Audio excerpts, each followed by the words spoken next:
Hey guys, and welcome back to the channel. Today we're going to talk about running for weight loss, and more specifically the steps that you can take to begin incorporating running as part of your weight loss journey.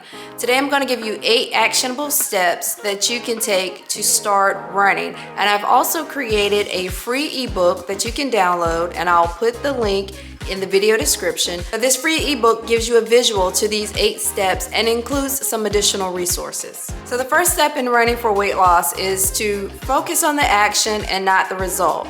Or simply put, focus on the running and not the weight loss. Running is a mental sport. You will not have the mental capacity to focus on both running as well as the weight loss. You want to specifically focus on the running. You want to focus on that consistency. You want to focus on time on your feet. You want to focus on endurance, and you want to focus on speed. And if you're doing those things and you're eating in a caloric deficit, you're eating the right foods, nutritious foods, the weight loss will follow. You just have to be consistent. So weigh yourself once and then put away the scale. We are not focused on a number on the scale. We are focused on taking action that will increase the time on our feet and increase our endurance. And I promise you, if you focus on the running and you take these actionable steps, the weight loss will follow. So the second step in running for weight loss is to set a goal. And no, we are not setting a weight loss goal. We're setting a running goal. Maybe your goal is to run for 30 minutes without stopping. Or maybe your goal is to run your first 5K. Whatever your goal is, I just highly encourage you to keep it simple. Make it one thing that you can focus on for at least 2 months, which is about how long it takes to create a habit. Now, there are some pages that are dedicated in the free ebook that talk about setting a SMART goal. I highly encourage you to download the ebook and complete that exercise and set your goal. You do not want to skip this step. It is very important that you set a running goal before you get started. The third step in running for weight loss is to invest in the proper tools. Now, the basics are a great pair of running shoes. I like to run in Asics, but I highly encourage everyone to go to your local running store and get fitted for the best running shoes for your foot structure and your gait.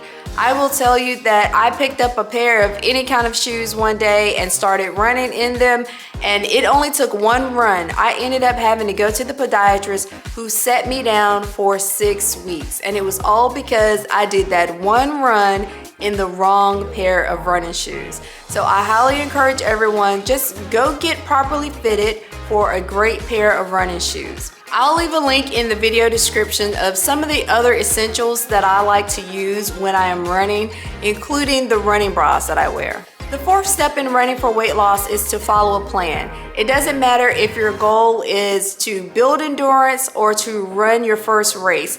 You need an actionable plan that will get you from walking to jogging to running. Now, I like to use dedicated training plans because they have that built-in consistency.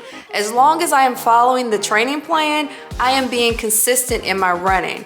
I'm the type of person that likes to check off things as I complete them, and the training plan is perfect for me because I can see exactly what I need to do on the day that I need to do them, how much of it I need to do, and then I get that satisfaction of checking it off once it is complete. I can follow a recipe to a T, which makes training plans perfect for me because I can always follow them and reach my goal. So no matter what your goal is, you want to follow a training plan. I've created a Couch to 5K training plan that will take you from walking to running consistently in about 9 weeks. Not only will I link the training plan in the video description, but I will also leave a link to the free sample of that training plan. So you can take a look at a sample of the training plan to determine if it's right for you. If you want to reach your goals, you have to follow a plan. The fifth step in running for weight loss is to really hone in on nutrition. And the reason why this is important is because you need to fuel your runs. Some people make the mistake of trying to be in a severe caloric deficit and then run, which doesn't work because you don't have the energy to run because you're in a severe caloric deficit. So you cannot be in starvation mode and try to run. You have to eat if you're going to run. I highly encourage you to use the TDEE calculator, and I'll put that link in the video description. But use that calculator to determine the appropriate amount of macronutrients that you need. And macronutrients are proteins, carbs, and fats. But if you go to that calculator and put in your information, it will tell you what your goals should be for calories, protein, carbs, and fats, what that mix should look like for optimal eating at your activity level, as well as being in a caloric deficit so that you have a steady, progressive weight loss. Now, when you go to that calculator, I encourage you to take a look at whatever the mix is that is moderate. Moderate proteins, moderate carbs, moderate fat. I never encourage people to go on a low anything because, again, you need that appropriate mix to fuel your workouts. And don't make the mistake of thinking that just because you run and you're expending a lot of calories that you can eat any kind of food that you want.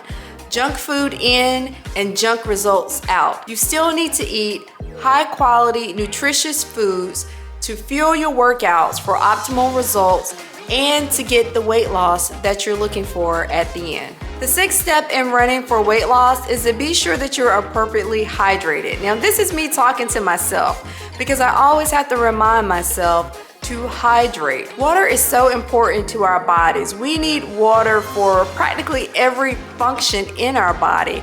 And not only that, when we run, we're losing water through sweat. So not only is it important to hydrate for our bodily functions, but it's also important to replenish that water that we're losing through exercise. Now, my recommendation for hydration is a minimum of 64 ounces and then another 8 to 10 ounces of water about every 20 minutes or so while you're working out. And I know that sounds like a lot, but here are some tips to help you to get your water in throughout the day.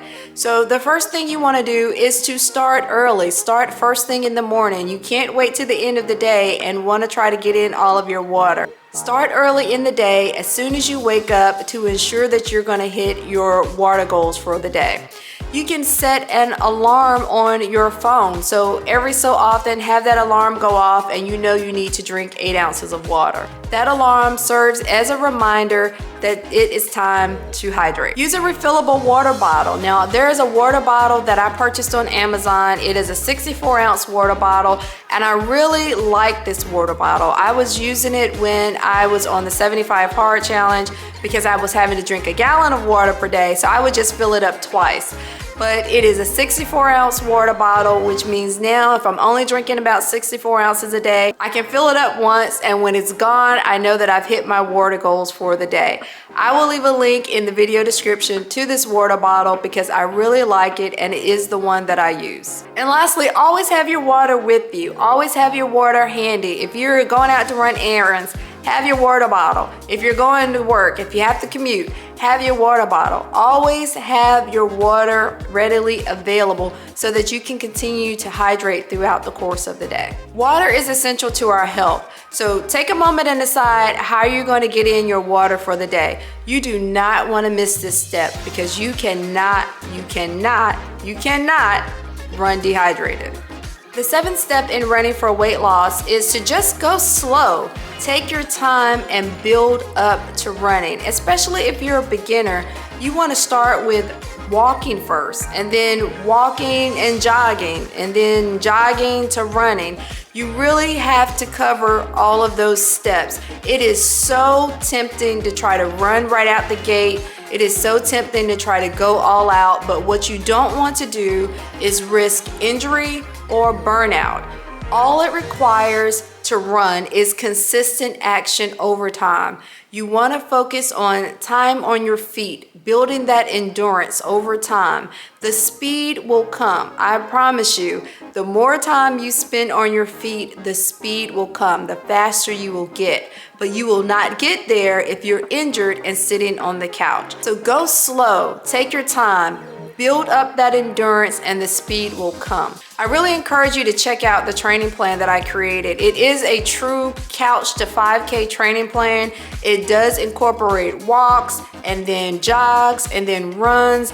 I even give you recommendations for speed if you're working out on a treadmill and paces if you're working out outdoors, which is something that I actually did not have when I was starting my running journey. So check out that training plan. You can even download a sample of the training plan to see if it's right for you. And I'll leave both links in the video description.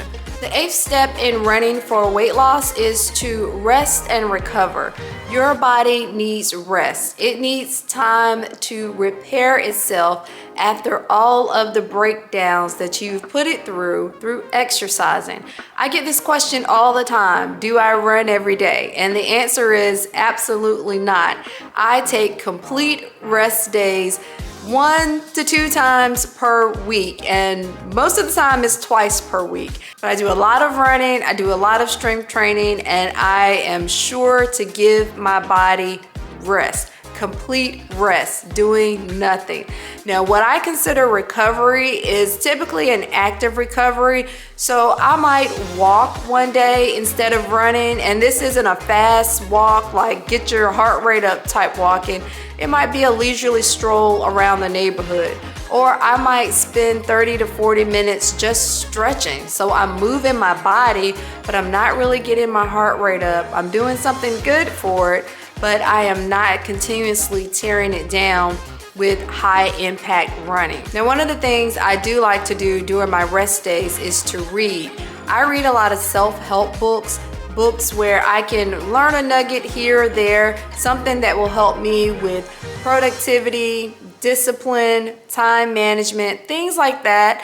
And books with a word that will just encourage me to keep going. Be consistent in my actions so that I am reaching my goals and seeing the results that I want to see. And if you're interested in some of the books that I like to read, I'll leave a book list for you in the video description. All right, so those are the 8 tips for running for weight loss. I will leave all of the links to all of the things that I've talked about in this video in the video description, so don't forget to check that out. Go download those resources because they will certainly be helpful to you as part of your journey. And if you have any questions about running, leave them in the comments below. I would love to get your thoughts and share with you what I have learned on my own running journey.